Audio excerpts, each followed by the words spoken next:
Okay, now some of these reactions, when they form products, the products are unstable. And so they're not going to stick around. They're going to break apart into other things. Okay, so carbonic acid and sulfurous acid. These are both unstable. They're going to decompose to form water and either carbon dioxide or sulfur dioxide gases. So if I make carbonic acid, it looks like this. That's carbonic acid. It's unstable, so it's immediately going to decompose into water and carbon dioxide. Okay, same thing with sulfurous acid. Okay, we're going to get water.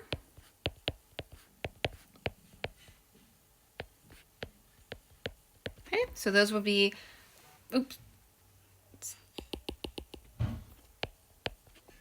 our products there. Okay, so these,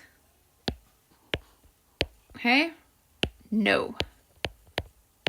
Okay, now as you're learning to recognize these, it's okay if you do them stepwise, as long as you know that the final products are the water and the two gases. Ammonia also exists with this. In water, a lot of times you'll see ammonia labeled as ammonium hydroxide. So NH3, you get this. But I put it in quotes there because it doesn't really exist in any appreciable amounts. The major species is still the ammonia. You get a minor amount of the ammonium and the hydroxide. The nice thing there, though, is because you have a minor amount of that, if ammonia is a reactant, it means you have ammonium and hydroxide available to you. Okay? The other thing about ammonia, if ammonium hydroxide forms, it'll do what the other two did. It'll form water and a gas. So if you see as a product, you'll get ammonia gas and water. Okay?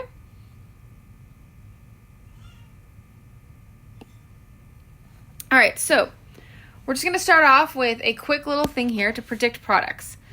So I've got ammonia and iron 3 chloride. So remember, if ammonia behaves like ammonium hydroxide in double displacement reactions, what I can actually say is I have NH4OH.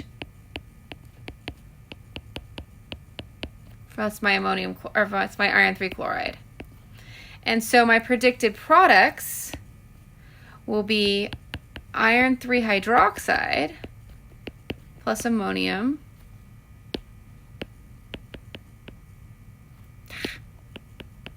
chloride. That's a solid, and that's aqueous. Okay? And then we would get 3 of these and 3 of those. Okay? All right, so my predicted products would be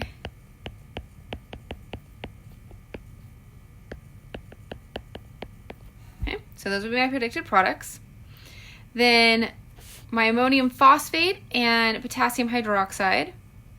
Okay. Well, ammonium would combine with the hydroxide, and remember that's not stable, so our predicted products would be ammonia gas, water, and potassium phosphate. Okay, and then our last one here, calcium carbonate and nitric acid.